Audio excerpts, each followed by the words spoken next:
बोकारो दिन भर में आज बात करेंगे IMA-CHAS के डॉक्टरों द्वारा किए गए विरोध प्रदर्शन की। भाजपा नेता क्यों बैठे धरना पर, जानेंगे। करगली बाजार के सब्जी मार्केट में क्यों मचा अफरा तफरी, बताएंगे। नमस्कार, आप हैं सीमा के साथ। धीरे धीरे अब बोकारो में शॉपिंग मॉल के साथ साथ सभी दुकानें खुलने लगी है और आज बाजार में लोगों की चहल पहल भी देखने को मिली। ये अच्छी बात है कि लोगों की अब जिंदगी पटरी पर आ रही है, लेकिन इस बीच हमें ये नहीं भूलना चाहिए कि हमारी कोरोना से जंग अभी खत्म नहीं हुई है। द टाइम्स मीडिया आप सभी से अपील करती है कि जब भी आप घर से बाहर निकले तो मास्क, सैनिटाइजर और सोशल डिस्टेंसिंग का पालन करें। साथ ही बारी आने पर वैक्सीन जरूर लगवाएं ताकि आप और आपके अपने सुरक्षित रह सके।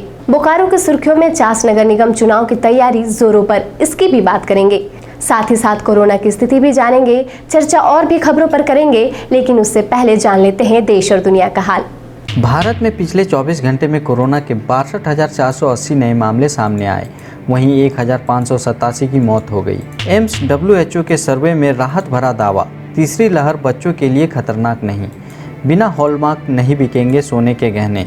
आज से शुरू हुए वर्ल्ड टेस्ट चैंपियनशिप फाइनल में भारत न्यूजीलैंड के मुकाबले का पहला सेशन बारिश के भेंट चढ़ा। सप्ताह के आखिरी दिन सेंसेक्स 21 अंक बढ़कर और निफ्टी 8 अंक गिरकर बंद हुआ।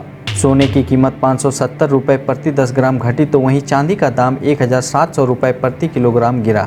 अब एक नजर आपके राज्य झारखंड की 3 बड़ी खबरों पर। मैट्रिक और इंटरमीडिएट के रिजल्ट को लेकर झारखंड एकेडमिक काउंसिल के फॉर्मूला पर अपनी मोहर लगा दी है। 80 अंक थ्योरी से और 20 अंक प्रैक्टिकल से लिए जाएंगे। झारखंड में किसानों से जुड़े मुद्दे पर बीजेपी ने किसानों के साथ उनके खेत में धरना प्रदर्शन किया। झारखंड में पिछले 24 घंटे में कोरोना के 146 नए मामले सामने आए, वहीं 3 लोगों की मौत हो गई, जबकि 443 लोग ठीक होकर घर लौटे। तो ये थी देश, दुनिया और झारखंड की खबरें।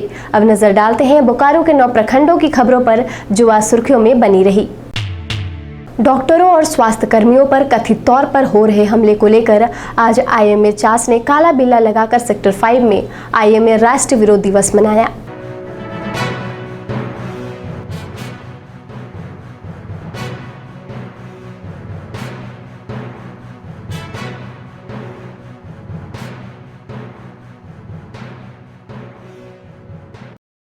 जून को देशव्यापी IMA जो है हड़ताल या विरोध प्रकट कर रहा है। ये मेन मुद्दा हमारा है जो आए दिन अभी चिकित्सकों और स्वास्थ्य कर्मियों पे जो आए दिन हमला हो रहा है, ये हमले हो रही हैं, इसके विरोध में हम लोग IMA जो है देशव्यापी है ना, इसी के विरोध में हम लोग हड़ताल आज किए हैं ताकि इस पर सरकार जो है कुछ एक्शन ले। हम लोग के अगेंस्ट में जो हो रहा है और OPD और हॉस्पिटल में सारे जगह हमारा बैनर डिस्प्ले होना है। OPD सेवाएं और इमरजेंसी सेवाएं चालू। लोग को अब लगता है कि डॉक्टरी पेशा छोड़ के कोई अन्य पेशा करे। जो हालत है, जो सरकार जितनी उदासीन है और पब्लिक का जो मतलब जो है आजकल जो फैशन हो गया है न्यूसेंस फैलाने के लिए, या तो वो अपना बिल कम करवाने के लिए करते हैं, नहीं तो नेतागिरी में जो है डॉक्टरों के साथ जो है दुर्व्यवहार करते हैं। अपने बच्चों को डॉक्टरी लाइन में पढ़ाने के लिए नहीं, बहुत लोग जो है अब नहीं चाह रहे हैं कि ये जो है नेक्स्ट जनरेशन में क्या होगा। अगर ये जो ये सरकार की नीति रहेगी तो कोई भी अपने बच्चे को डॉक्टरी मांग किया गया है। डॉक्टर्स पर तरह तरह के अत्याचार हो रहे हैं। इतना कोरोना काल में अपने जान का रिस्क लेके, अपने परिवार का जान का रिस्क लेकर के इस तरह से व्यवहार करना तो बहुत गलत है। हम लोग इसके विरोध में खड़े हुए हैं और ये बहुत ही गलत काम है और आइंदा ऐसा होगा तो हम लोग पूरा बंद कर देंगे। निस्वार्थ भावना से सेवा करते हुए इसके बावजूद यही अगर बदले में मिले कि डॉक्टरों से मारपीट किया जाए, कोई पेशेंट का डेथ हो जाए और तरह तरह के इस तरह के साजिशों में फंसाया जाए तो ये बहुत गलत है। और फिर तो आने वाले ज़माने में डॉक्टर अपने आप को बचाएगा, ना कि पेशेंट को बचाएगा। और सोचना पड़ेगा कि पहले अपने जान की रक्षा की जाए कि अपनी सेवा दिया जाए और मरीजों को बचाया जाए। तो प्रयास कर रहे हैं कोरोना को हराने में, हम लोग अपनी जान दे करके, जान की कुर्बानी देकर मरीजों को बचा रहे हैं। डॉक्टर शहीद हुए हैं और उसके बावजूद भी लोग जो है डॉक्टरों पर हमला कर रहे हैं। कितनी शर्मनाक बात है। किसानों की समस्या और धान के बकाये भुगतान की मांग को लेकर भाजपा के नेता आज राज्य भर में खेतों में धरना प्रदर्शन कर रहे हैं। इसी के मद्देनजर बोकारो में भी बोकारो विधायक वीरेंद्र नारायण समेत कई और भाजपा नेता खेतों में प्रदर्शन किए।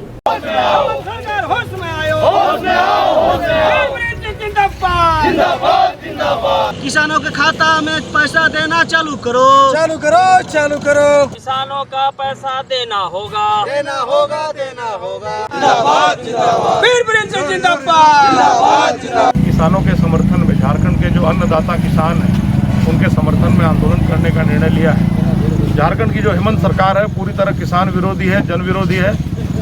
जो पैसे केंद्र के द्वारा, मोदी जी के द्वारा झारखंड के किसानों के खाते में आते थे प्रति एकड़ 5,000, उसको बंद कर दिया।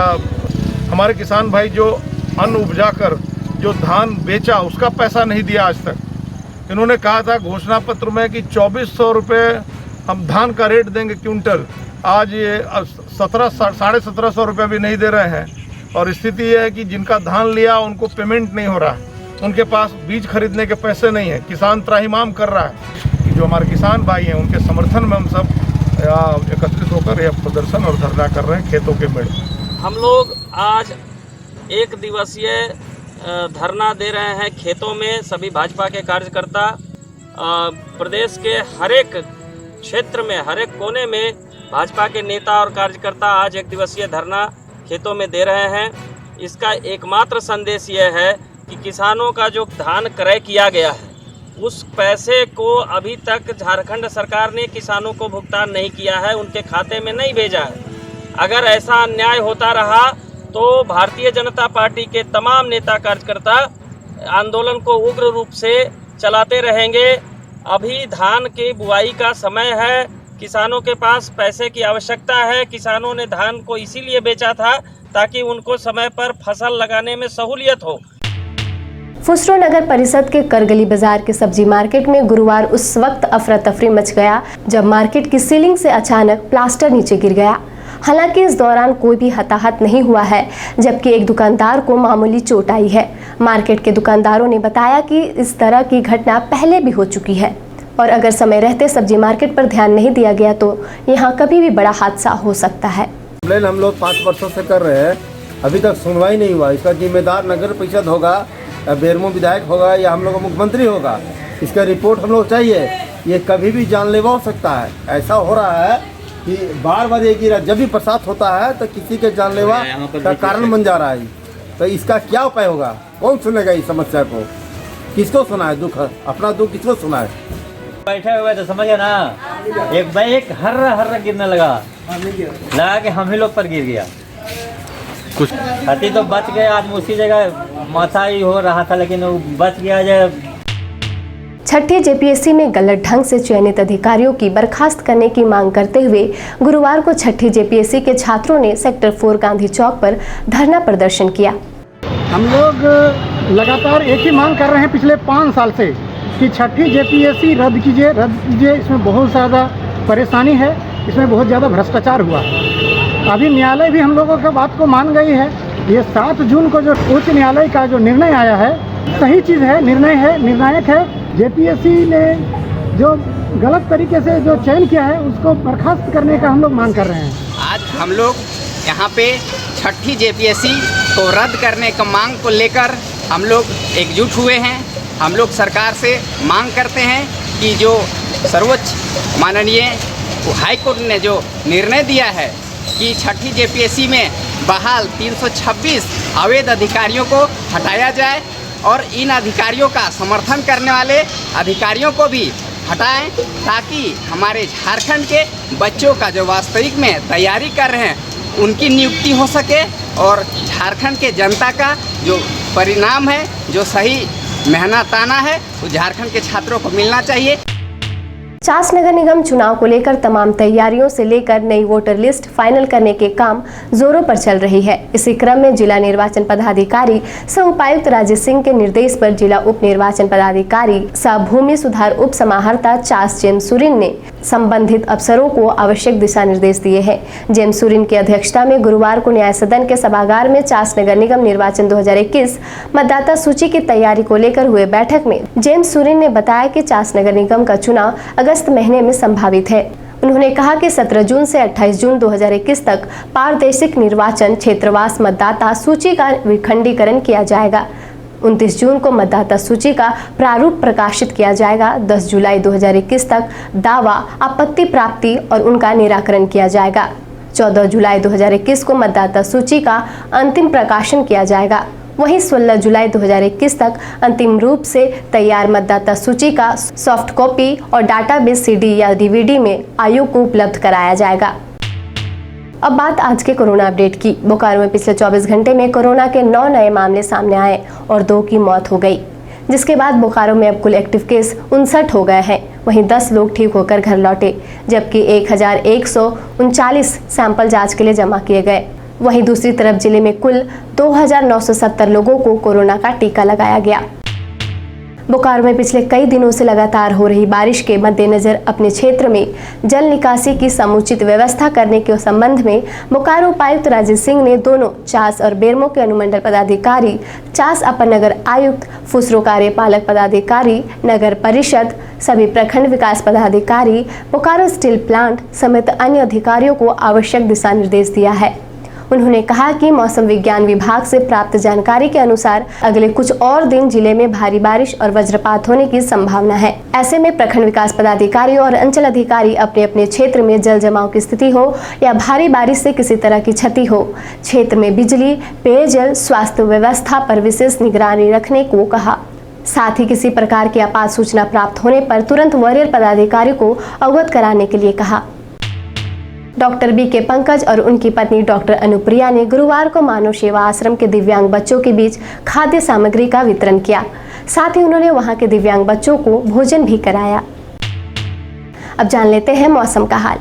बोकारो में आज दिन की शुरुआत आसमान में बादल छाए रहने के साथ हुई और बीच बीच में हल्की धूप भी निकली, लेकिन शाम 4:30 बजे के बाद एक बार फिर बोकारो और उसके आसपास के इलाकों में मूसलाधार बारिश शुरू हो गई और फिर बूंदाबांदी चलता रहा। मौसम विभाग के अनुसार 24 जून तक भारी बारिश के साथ वज्रपात होने की संभावना है।